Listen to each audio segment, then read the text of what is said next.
اگر ہم سٹیٹس کو ہی دیکھتے ہیں، پاکستان اس وقت سیکنڈ نمبر پر ہے جو سب سے زیادہ عمرے کے لیے لوگ جاتے ہیں، سیکنڈ نمبر پہ پوری دنیا سے.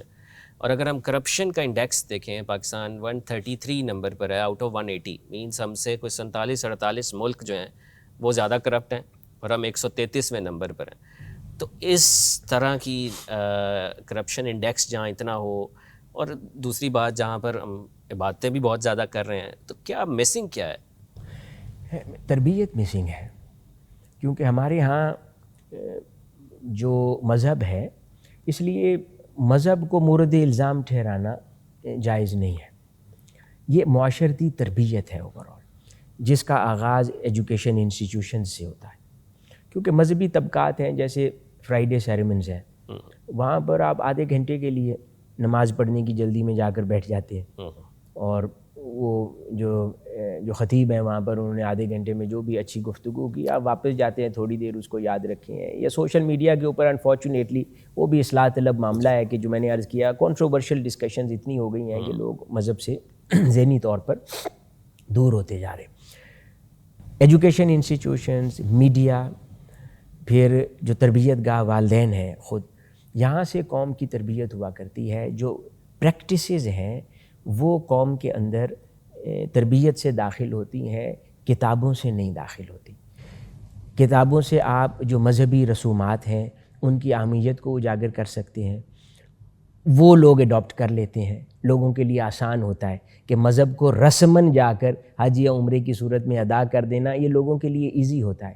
لیکن ایک لائف سٹائل کے طور پر مذہب کو جینا، مذہب کی بتائی ہوئی اخلاقیات کو جینا اور مذہب کے بتائے ہوئے حدود و قیود کے مطابق زندگی گزارنا، یہ ٹف ہوتا ہے.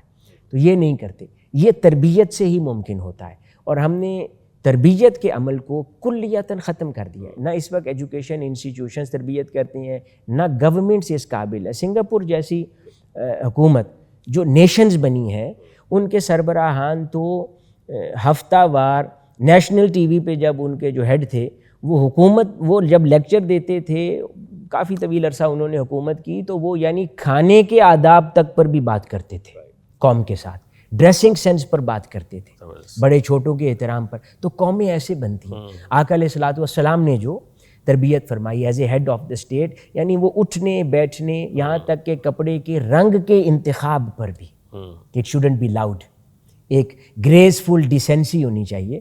یعنی اتنا جو تعلیم دی جاتی، اس سے قومیں بنتی ہیں. اس کا کلیتاً فقدان ہے ہمارے یہاں. تو اس وجہ سے میرے خیال میں عمرے پہ وہ جاتے رہیں یا حج کریں یا نمازوں کا عمل جاری رہے، لیکن ایٹ دا سیم ٹائم آپ دیکھیں 5 وقت نماز پڑھتے ہیں، پھر یہ جو گاڑیاں چرانے والے جو انڈسٹری ہے، مافیا ہے، تو وہ کیا کرتے ہیں؟ وہ نماز پڑھ کے نکل رہے ہوتے ہیں، پھر چوری کی گاڑی کا سودا کرتے ہیں. بھائی کیوں؟ یہ تربیت نے ان کے ذہن میں یہ فرق پیدا کر دیا ہے، تفریق پیدا کر دیا ہے کہ ریچولز شاید مذہب ہے اور لائف سٹائل کا تعلق مذہب سے نہیں ہے. تو اس کو انٹیگریٹ کرنے کی ضرورت ہے. اور یہ جو سیکولرزم ہے اور یہ جو لا مذہبیت کا فتنہ ہے تھرو سوشل میڈیا گریجولی، ہم کیونکہ ایٹ دا سیم ٹائم ہم ایک کنفیوزڈ قوم بھی ہے. ہم سمجھتے ہیں، ادھر سے حملے کرتے ہیں اور تان کے تیر برساتے ہیں مذہب کے اوپر کہ مذہب ایسا ہے، مذہب دقیانوس ہے، مذہب ہمیں پیچھے رکھتا ہے. تو مذہب جس نے آپ کو اخلاقیات دینی ہے، جس نے آپ کو لمیٹیشن دینی ہے، اس سے پیچھا چھڑاتے ہیں. اس کے بعد روتے بھی رہتے ہیں کہ اخلاقیات ہماری تباہ ہو گئی ہیں، ملک کے اندر کچھ اپلفٹمنٹ نہیں ہے، ڈیولپمنٹ نہیں ہے. تو چاہے وہ اخلاقیات ٹریڈیشنز سے آئیں، ثقافت سے، یا وہ مذہب سے آئیں، دونوں صورتوں میں. جیسے جاپان ہے، جاپان میں مذہب نہیں ہے کوئی، لیکن ان کے پاس جو اخلاقیات ہیں وہ روایات سے آئی ہیں. بالکل صحیح.